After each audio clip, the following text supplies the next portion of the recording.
Study IQ IAS, अब तैयारी हुई affordable. Biography of doctor S Jaishankar. Welcome to study IQ। मेरा नाम है आदेश Singh. The world, especially the global south, perceives India as a development partner, as a credible, effective development partner with delivery on the ground. A large part of the world sees us as a development partner, not just as a development partner, but a development partner who lives up to what PM enunciated. दोस्तों, ये शब्द हमारे नहीं बल्कि भारत के विदेश मंत्री doctor S Jaishankar के हैं। आज दुनिया के नक्शे पर भारत की एक अलग पहचान है। ये भारत की विदेश नीति का ही कमाल है कि आज दुनिया के अधिकतर देशों के साथ भारत के संबंध सौहार्दपूर्ण हैं। भारत की विदेश नीति को नई ऊंचाइयों पर ले जाने का काम किया डॉक्टर एस जयशंकर ने, जो हमारे देश के विदेश मंत्री हैं। जब भी हम विदेश मंत्रियों की बात करते हैं, उसमें डॉक्टर एस जयशंकर का नाम जरूर आता है। उनसे पहले देश के जो भी विदेश मंत्री रहे, वे किसी को याद हों या ना हों, लेकिन डॉक्टर एस जयशंकर ने अपने छोटे से कार्यकाल में जो उपलब्धियां हासिल कर ली हैं, वो अविस्मरणीय हैं। और इसकी सबसे बड़ी वजह उनके सोचने का तरीका और समस्याओं को कूटनीतिक रूप से हल करने की उनकी क्षमता है। पिछले कुछ सालों से भारत की विदेश नीति में जो कायापलट हुआ है, वो सराहनीय है। लेकिन इसकी शुरुआत कहां से हुई और डॉक्टर एस जयशंकर कैसे इस मुकाम तक पहुंचे? भारत के विकास में उन्होंने कब और कैसे अपना महत्वपूर्ण योगदान दिया? आज की इस वीडियो में हम डॉक्टर एस जयशंकर के उसी सफर के बारे में बात करेंगे। तो चलिए शुरू करते हैं। Journey from early life to foreign secretary. दोस्तों, एक ब्यूरोक्रेट के रूप में प्रसिद्ध डॉक्टर सुब्रमण्यम जयशंकर का जन्म 9 जनवरी 1955 को नई दिल्ली के एक तमिल परिवार में हुआ। उनके पिता स्वर्गीय कृष्णस्वामी सुब्रमण्यम तिरुचिरापल्ली 1951 IAS बैच के टॉपर थे। दोस्तों, डॉक्टर एस जयशंकर के पिता के सुब्रमण्यम के बारे में बात करें तो वो रणनीतिक मामलों के एनालिस्ट, कमेंटेटर और एक सिविल सर्वेंट थे। भारत में परमाणु हथियार को लेकर नो फर्स्ट यूज पॉलिसी को लाने का श्रेय भी के सुब्रमण्यम को ही दिया जाता है। डॉक्टर एस जयशंकर की माता सुलोचना जयशंकर पॉलिटिकल साइंस में PhD थी। इसके साथ ही वो जानी मानी तमिल भाषा की विद्वान भी थी। इनके एक भाई एस विजय कुमार मनमोहन सिंह की सरकार में खनन मंत्रालय में सचिव थे। इसके अलावा दूसरे भाई संजय सुब्रमण्यम जाने माने इतिहासकार हैं। डॉक्टर एस जयशंकर की शुरुआती पढ़ाई की बात करें तो उनकी स्कूलिंग दिल्ली के सुब्रतो पार्क में स्थित एयरफोर्स स्कूल से हुई। वहीं कुछ समय उन्होंने बैंगलोर के मिलिट्री स्कूल में भी पढ़ाई की। इसके बाद इन्होंने दिल्ली यूनिवर्सिटी के सेंट स्टीवेंस कॉलेज से इकोनॉमिक ऑनर्स में ग्रेजुएशन की डिग्री हासिल की। इस दौरान उन्होंने क्रिटिकल एनालिटिकल थिंकिंग के ऊपर काफी काम किया। इसके बाद वो मास्टर्स करने के लिए देश की जानी मानी यूनिवर्सिटी जवाहरलाल नेहरू विश्वविद्यालय में जाते हैं, जहां पर उन्होंने पॉलिटिकल साइंस से MA और MPhil की डिग्री ली। इसके बाद उन्होंने इंटरनेशनल रिलेशंस में PhD हासिल की। इसी दौरान वो JNU के फ्री थिंकर नाम के एक ग्रुप से मिले। बता दें कि ये ग्रुप किसी भी पॉलिटिकल पार्टी से जुड़ा हुआ नहीं था। ये एक तरह का फोरम था जहां पर सभी तरह की आइडियोलॉजीज पर बात होती थी। डॉक्टर एस जयशंकर इस ग्रुप से काफी ज्यादा आकर्षित थे, इसीलिए इससे वो कनेक्टेड रहे। डॉक्टर एस जयशंकर अपनी स्टूडेंट लाइफ का एक किस्सा बताते हुए कहते हैं कि ग्रेजुएशन करने के बाद वो IIT दिल्ली में एडमिशन लेने गए थे, लेकिन जब पास ही JNU में भीड़ देखी तो वो वहां पहुंच गए। फिर JNU में एडमिशन ले लिया। डॉक्टर एस जयशंकर के फैमिली बैकग्राउंड और एजुकेशन ने उनकी पर्सनैलिटी को शेप देने में और उनके करियर डेवलपमेंट में काफी बड़ा योगदान दिया। दोस्तों, उनके करियर की बात करें तो साल 1977 में doctor S Jaishankar Indian foreign services में शामिल हो गए। उस समय इंदिरा गांधी द्वारा लगाए गए आपातकाल की लेगेसी के कारण भारत को अंतर्राष्ट्रीय मंचों पर ज्यादा सम्मान नहीं मिल रहा था। भारत वैश्विक मंच पर अपनी बात कहने में संघर्ष कर रहा था। भारत उस समय के लिबरल डेमोक्रेटिक वर्ल्ड ऑर्डर में अपनी विश्वसनीयता का निर्माण कर रहा था और लॉजिकली डिप्लोमैट्स के लिए ये कठिन कार्य था। साल 1979 में डॉक्टर एस जयशंकर की पहली पोस्टिंग होती है। उन्हें तत्कालीन सोवियत यूनियन और आज के रूस की राजधानी मॉस्को में एज अ 3rd सेक्रेटरी भेजा जाता है। यहीं पर उनका पहला प्रमोशन होता है। वो थर्ड सेक्रेटरी से सेकंड सेक्रेटरी बनाए जाते हैं। मॉस्को में अपने कार्यकाल के दौरान यानी 1981 तक उन्होंने आईआर को लेकर अपनी समझ को और डेवलप किया। उस दौरान चल रहे कोल्ड वॉर में राइवल पार्टीज यानी अमेरिका और रूस के बीच उन्हें बैलेंस बनाने का एक अच्छा एक्सपीरियंस मिला। 1981 में वो दिल्ली वापस आते हैं और यहां पर 1984 तक वो यूएस के पॉलिसी प्लानिंग डिवीजन में काम करते हैं। इसके साथ ही इस दौरान उन्होंने डिप्लोमैट गोपालस्वामी पार्थसारथी के स्पेशल असिस्टेंट के रूप में काम किया। फिर आता है 1985, जब उनकी दूसरी पोस्टिंग होती है। इनकी दूसरी पोस्टिंग अमेरिका के वॉशिंगटन डीसी में स्थित इंडियन एम्बेसी में फर्स्ट सेक्रेटरी के रूप में होती है। बताया जाता है कि यहां पर वो पॉलिटिकल अफेयर्स को हैंडल करते थे। इसके बाद साल 1988 में फर्स्ट सेक्रेटरी के रूप में उनको श्रीलंका भेजा जाता है। यहां उन्हें इंडियन पीस कीपिंग फोर्स यानी आईपीकेएफ में पॉलिटिकल एडवाइजर के तौर पर एक महत्वपूर्ण जिम्मेदारी सौंपी गई। बता दें कि उस दौरान श्रीलंका और भारत में पॉलिटिकल एस्टैब्लिशमेंट के नैरेटिव्स के बीच मेल न होने के कारण विश्वसनीयता को बड़ा नुकसान हुआ था, जिसको ठीक करने की जिम्मेदारी डॉक्टर एस जयशंकर को दी गई थी। दोस्तों, इसके बाद साल 1990 से 1995 तक भारत में जो राजनीतिक उथल पुथल मची, वो उसके भी साक्षी बने। न केवल काम से बल्कि सरकारों में नेताओं के बर्ताव और सोच से भी उन्होंने काफी कुछ सीखा। 1991 के आर्थिक संकट के दौरान वो बुडापेस्ट में भारतीय मिशन में काउंसलर बने। साल 1996 में डॉक्टर एस जयशंकर को जापान के टोक्यो में स्थित इंडियन एम्बेसी में भेजा जाता है। यहां पर ये डेप्यूटी चीफ ऑफ मिशन के तौर पर नियुक्त होते हैं। बता दें कि ये पोस्ट इंडियन फॉरेन सर्विस के डिप्लोमैटिक मिशंस का सेकंड हाईएस्ट पोस्ट है। यहां पर ये साल 2000 तक कार्य करते रहे। अब तक डॉक्टर एस जयशंकर ने फॉरेन पॉलिसी के क्षेत्र में 2 दशक का वक्त गुजार लिया था। उन्होंने 21वीं सदी के भारत के लिए उपयुक्त विदेश नीति के निर्माण की दिशा में काम करना प्रारंभ कर दिया। भारत में इकोनॉमिक लिबरलाइजेशन की शुरुआत हो चुकी थी और उसी समय अमेरिका भारत को अपने प्रभाव क्षेत्र में लाने की कोशिश कर रहा था। भारत आर्थिक रूप से मजबूत होने लगा था और ऐसे में अमेरिका जानता था कि भारत जिस प्रकार से बढ़ रहा है, यदि ऐसे में उसे अपने नियंत्रण में कर लिया जाए तो अमेरिका के लिए भविष्य में ये किसी हुक्म के इक्के से कम नहीं होगा।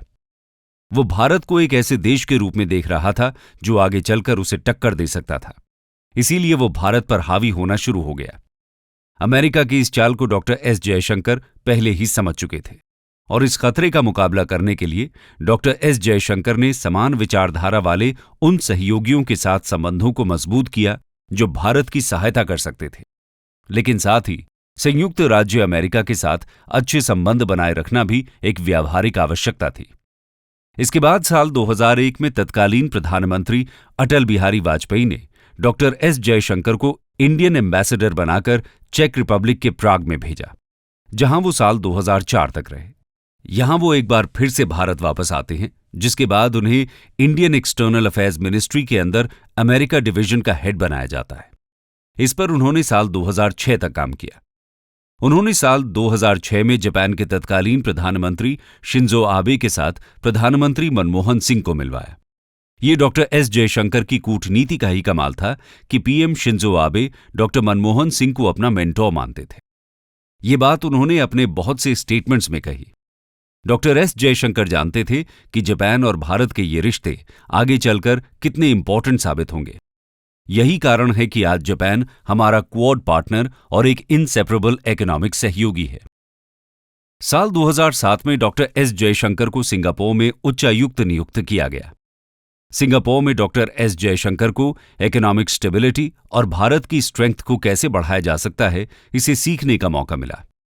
उन्होंने कॉम्प्रिहेंसिव इकोनॉमिक कोऑपरेशन एग्रीमेंट का इंप्लीमेंटेशन किया। सीका ने बिजनेस के द्वारा बायलैटरल बॉन्ड मजबूत बनाने में मदद की।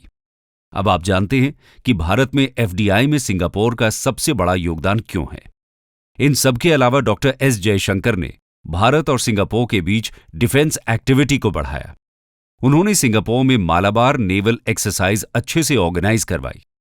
बता दें कि इस एक्सरसाइज में अमेरिका, जापान और भारत परमानेंट मेंबर हैं। इसी दौरान तत्कालीन प्राइम मिनिस्टर मनमोहन सिंह एक चैलेंज फेस कर रहे थे और वो चैलेंज था इंडो यूएस न्यूक्लियर डील, जो पिछले 3 सालों से टलती हुई आ रही थी।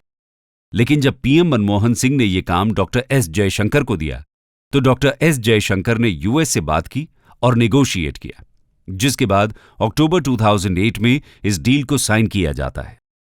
दोस्तों, यही वजह है कि इंडो यूएस न्यूक्लियर डील का इन्हें आर्किटेक्ट कहा जाता है।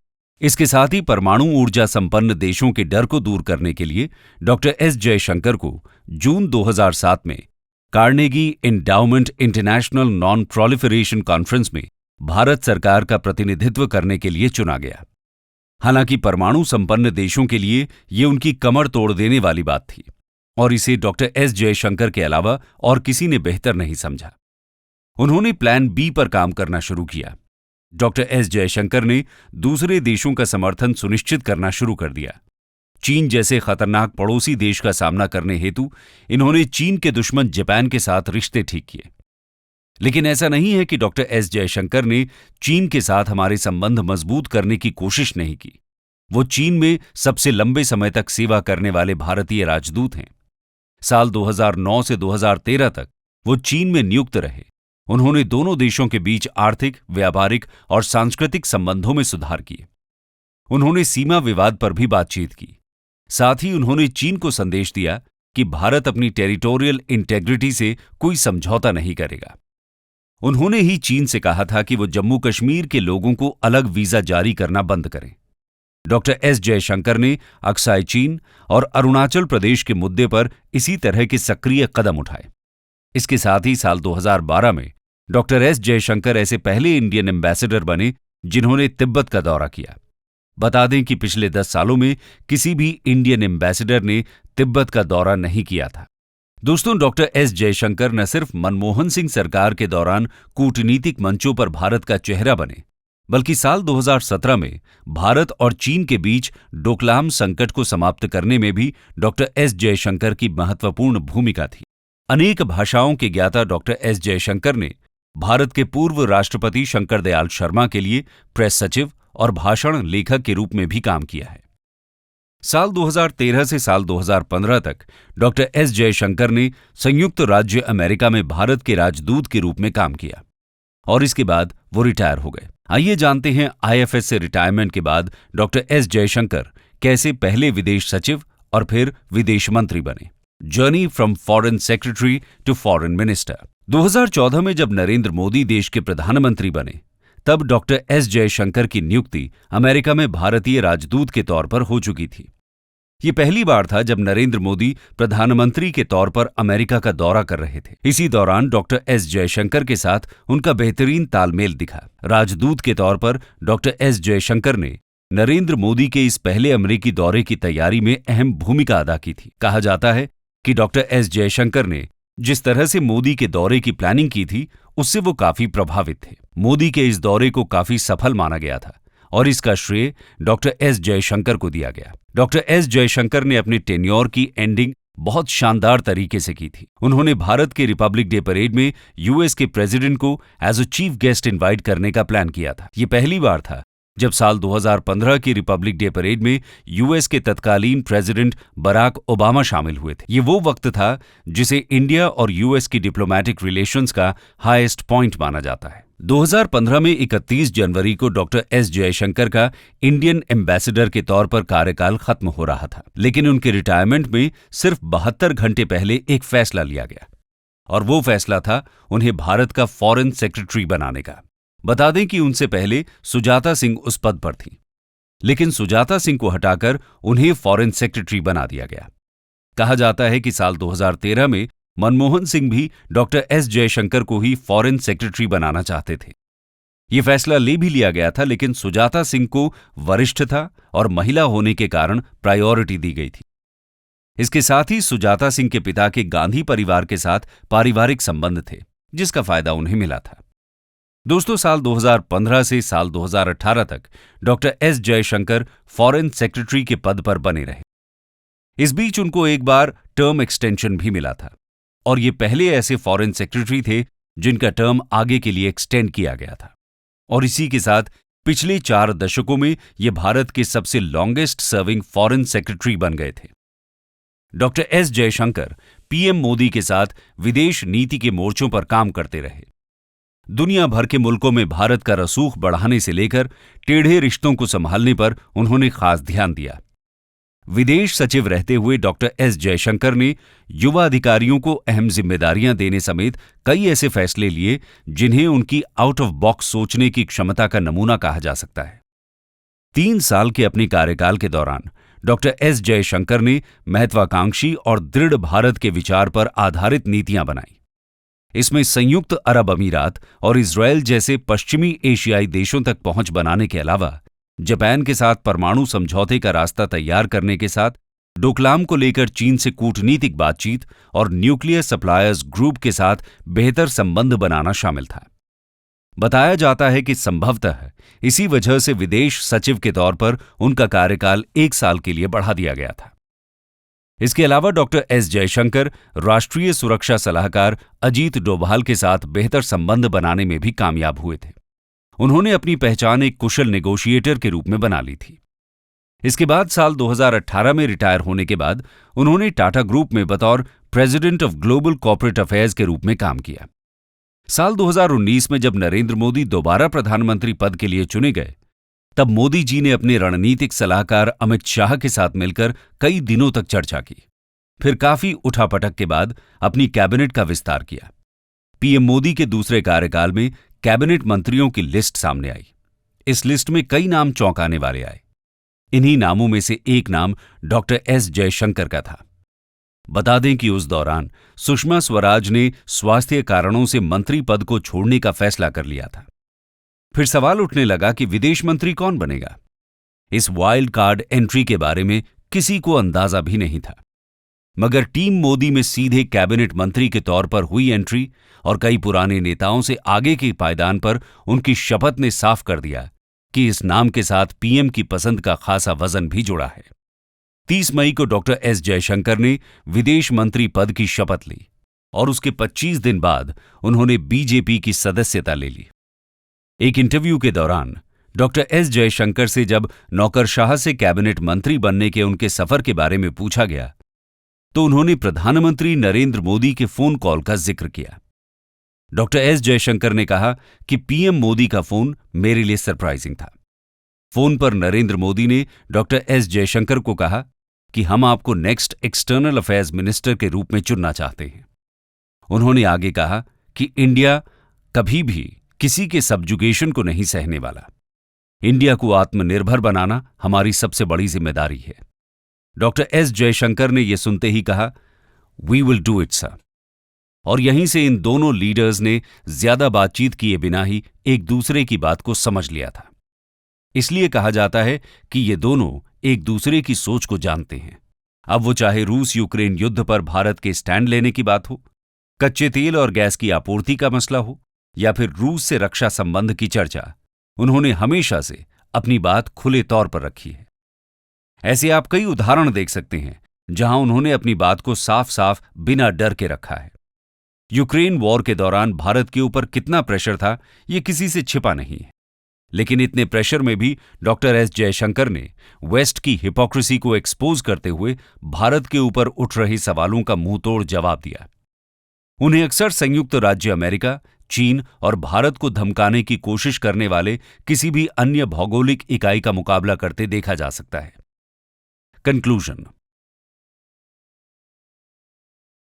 तो दोस्तों, ये थे डॉक्टर एस जयशंकर, जिन्होंने हमेशा ही बातों से ज्यादा अपने एक्शन से दुनिया को बताया है कि इंडिया किसी भी मामले में कम नहीं है।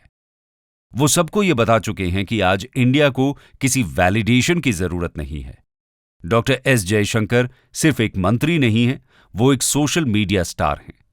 इन्होंने हमेशा से अपने ज्ञान और बुद्धि से सभी को प्रभावित किया है।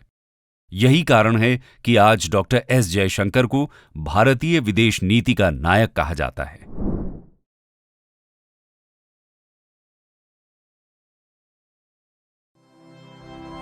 स्टडी IQ IAS, अब तैयारी हुई अफोर्डेबल।